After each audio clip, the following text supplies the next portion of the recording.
तो जैसा कि हम जानते हैं बोरुटो सीरीज में साराडा की मांगेक्यो शारिंगन अवेकन हो चुकी है, तो उसके फ्यूचर पावर्स क्या क्या हो सकते हैं उसी की भविष्यवाणी आज हम करने वाले हैं। और फ्यूचर में साराडा की मांगेक्यो शारिंगन की एबिलिटीज क्या क्या हो सकती हैं, इसके बहुत सारे पॉसिबिलिटीज है। और आज मैं इस वीडियो में आप लोगों को एक्सप्लेन करूंगा एक सिंपल पॉसिबिलिटी और एक कॉम्प्लेक्स पॉसिबिलिटी। तो चलिए पहले सिंपल को एक्सप्लोर करते हैं। तो सिंपल चांस यह है कि उसके पास अमातेरासु हो। तो अब ये मैं इसलिए बोल रहा हूँ क्योंकि साराडा का जो मांगेक्यो शारिंगन का जो पैटर्न है वो सन के जैसा दिखता है।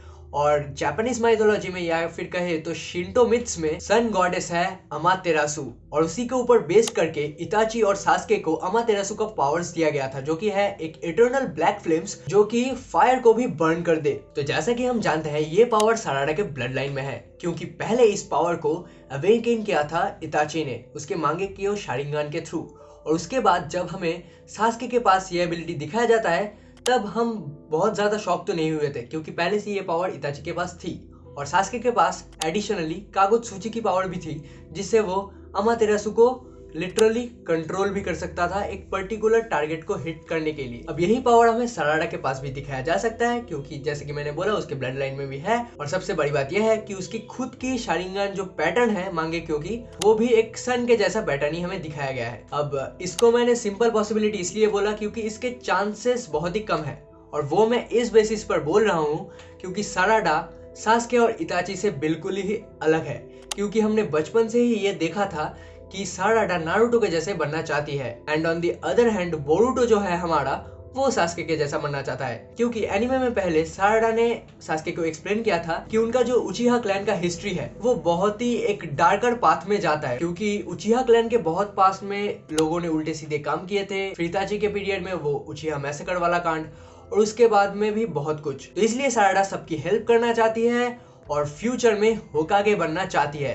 तो उसके पावर्स बहुत ज्यादा एग्रेसिव या फिर अटैक बेस्ड तो नहीं होने वाले, क्योंकि हम सब जानते हैं कि सबके जो मांगेक्यो शारिंगन के एबिलिटीज होते हैं वो उनके इनर सेल्फ को रिफ्लेक्ट करता है। तो फॉर एग्जांपल पहले हम ओबिटो की बात कर लेते हैं। अब जैसा कि हम जानते हैं मांगेक्यो शारिंगन तब अनलॉक होता है जब उसका यूजर एक बहुत ही एक्सट्रीम पेन से गुजरता है, फॉर एग्जांपल किसी अपनों का डेथ। और ओबिटो के साथ भी ठीक यही हुआ था। उसका मांगेक्यो शारिंगन अनलॉक तब हुआ था जब उसने अपने आंखों से रिन को मरते हुए देखा था, जो कि उसका लव इंटरेस्ट था। और उस टाइम में ओबिटो इतना ज्यादा सफर कर रहा था अपने लाइफ के साथ कि वो जस्ट उस मोमेंट में रियलिटी से एस्केप करना चाहता था। और ओबिटो को उसी मनोकामना से उसकी जो मांगेक्यो शारिंगन की एबिलिटी हुई वो हुई कामुई।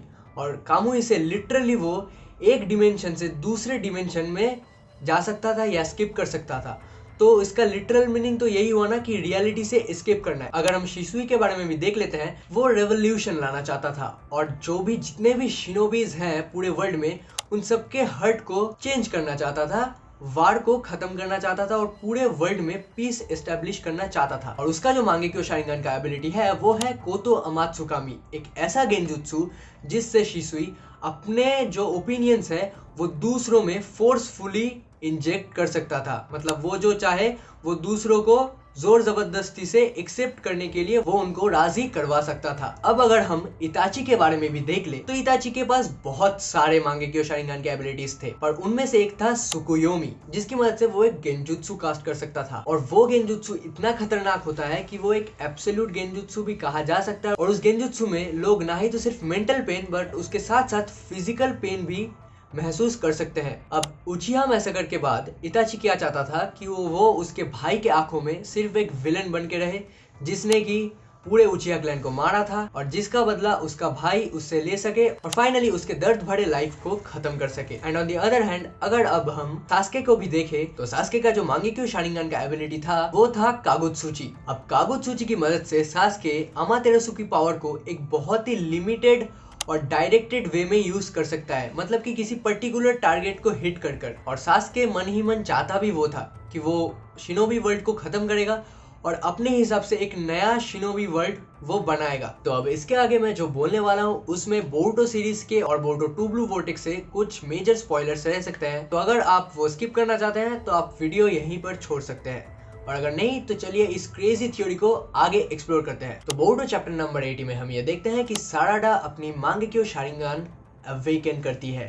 अब ठीक उससे पहले क्या हुआ था कि उसको पता चला था कि नारुतो मर चुका है। अब हम सभी जानते हैं कि नारुतो साराडा के लिए कितना मायने रखता था। जब सास्के का साथ साराडा के पास बचपन से नहीं था, तब वो नारुतो को ही एक फादर फिगर या फिर एक रोल मॉडल मान के चलती थी। जब उसको पता चला कि नारुतो मर चुका है, तब हम सभी ने देखा था कि साराडा कैसे उसके ऊपर रिएक्ट कर रही थी, ट्रेमर कर रही थी और वो शिवर करते करते एकदम से जमीन में गिर गई। अब वहां पे क्या हुआ था कि ईडा ने अपनी एब्सोल्यूट ओमनीपोटेंस की एबिलिटी की मदद से बोरुतो और कावाकी के प्लेसेस को सबके माइंड से स्विच कर दिया था। मतलब सब यही सोच रहे थे कि कावाकी नारुतो का बेटा है और बोरुतो नारुतो का एडॉप्टेड बेटा है। अब उस एबिलिटी से सिर्फ 2 ही लोग अफेक्टेड नहीं हुए थे और उनमें से एक थी साराडा। साराडा वही सोच रही थी कि कुछ देर पहले सब मारने के लिए कावाकी के पीछे भाग रहे थे, लेकिन अचानक से सब ये क्यों बोल रहे हैं कि नारुतो को खून बोरुतो ने किया है और कावाकी नारुतो का लड़का है। तो उसके बाद अपना जो सास्के है वो साराडा को आके ये बोलता है कि यहाँ पे चल क्या रहा है। तो साराडा उसे बहुत कुछ एक्सप्लेन करती है। उसके बाद सास्के साराडा को बोलता है कि तुमने बहुत मेहनत किया है, तो जाओ घर जाओ और रेस्ट करो।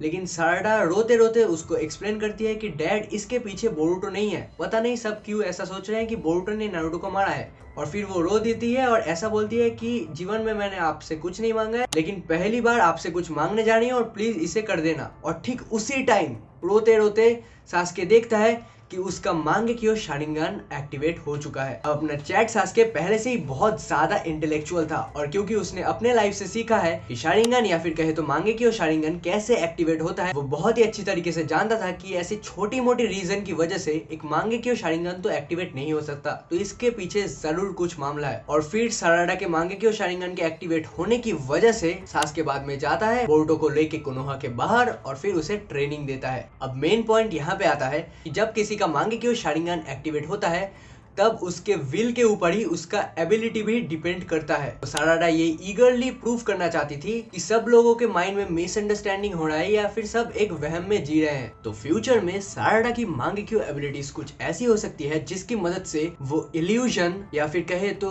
गेंजुत्सु या फिर कुछ जो झूठ सबके ऊपर है उस सब से बाहर भी वो सच देख सकती है। और यहाँ पे एक और बात बहुत ही सोचने वाली है। तुम अगर एडा की शेनरिंगन की शेप देखोगे तो वो एक मून की तरह है। अब उसी शेनरिंगन की पावर से एडा ने ओमनीपोटेंस कास्ट किया था, जिससे सबकी मेमोरी अल्टर हो गई थी और सब एक वहम में जी रहे हैं। साराडा का जो मांगेक्यो शारिंगन का शेप है वो एक सन को रिप्रेजेंट करता है। तो ऐसा हो सकता है कि जिस मून के डार्कनेस या फिर कहो तो इल्यूजन में सब जी रहे हैं, वो उस छलावे में रोशनी डाल सकती है, यानी कि वो किसी भी झूठ के आर पार दे सकती है। और सिर्फ यही नहीं, इसको अगर एक पावर की तौर पे हम देखें तो ऐसा भी हो सकता है कि किसी भी नेगेटिव चाकरा या फिर कहे तो किसी भी करप्टेड थिंग्स के आर पार वो देख सकती है। और तो और अगर हम इताची के सुकुयोमी को भी देखें तो सुकुयोमी भी शिंटो गॉड्स में मून गॉड है और सुकुयोमी का पावर भी हम जानते हैं कि वो एक गेंजुत्सु कास्ट करता था।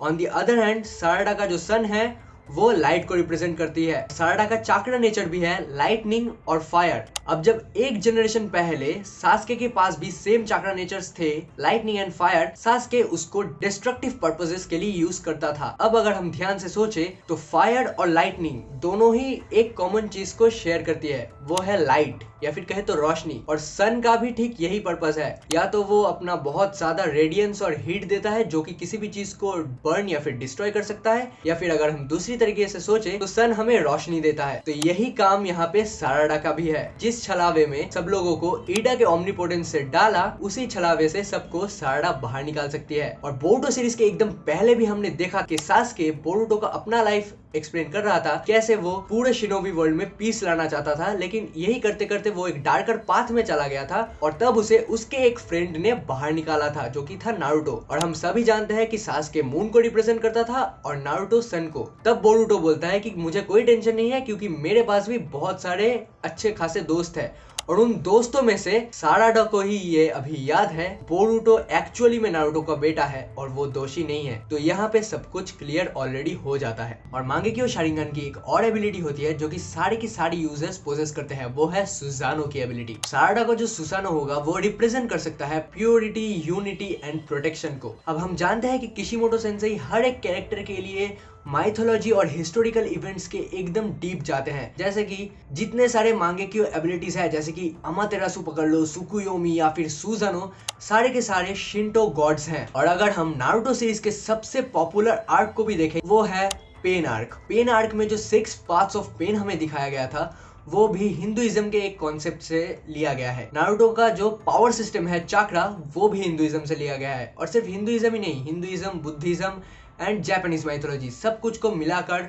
एक कैरेक्टर को बनाता है। इतना तक कि जो लेजेंडरी 3 सानिन थे, जिराया, ओरोचिमारू और सुनाडे, उनका जो नाम है वो भी 3 लेजेंडरी कैरेक्टर से लिए गए हैं जापानीज फोकलोर के। तो यहाँ पे साराडा का जो नाम है, वो नाम ही रिप्रेजेंट करता है यूनिटी एंड करेक्शन। और ये नाम शायद से लिया गया है हमारे इंडियन कल्चर से। हमारे इंडियन हिस्ट्री के जो रामकृष्ण देव थे, उनकी बीवी माँ सारादा से। और ये मैं एकदम 100% दावे के साथ तो नहीं कह सकता, क्योंकि ये कोई ऑफिशियल बात नहीं है, लेकिन जितना मैंने रिसर्च किया मुझे इतना ही मिला। और अगर कहे साराडा के सुजानो के कलर की, तो वो शायद से गोल्डन हो सकता है। पहली बात कि उसका आंखों का जो पैटर्न है वो एक सन के जैसा है। साराडा का जो ट्रू ब्लू वोर्टेक्स वाला जो आउटफिट है, वो पूरा बेस्ड है इताची के पहले के अकात्सुकी वाले आउटफिट से, यानी कि पूरा ब्लैक और रेड। और इताची का सुजानो भी पहले गोल्डन डिसाइड किया गया था, लेकिन बाद में उसे चेंज करके ऑरेंज कर दिया गया, क्योंकि इताची एक डार्कर पाथ में चला गया था। लेकिन साराडा वैसी नहीं है, साराडा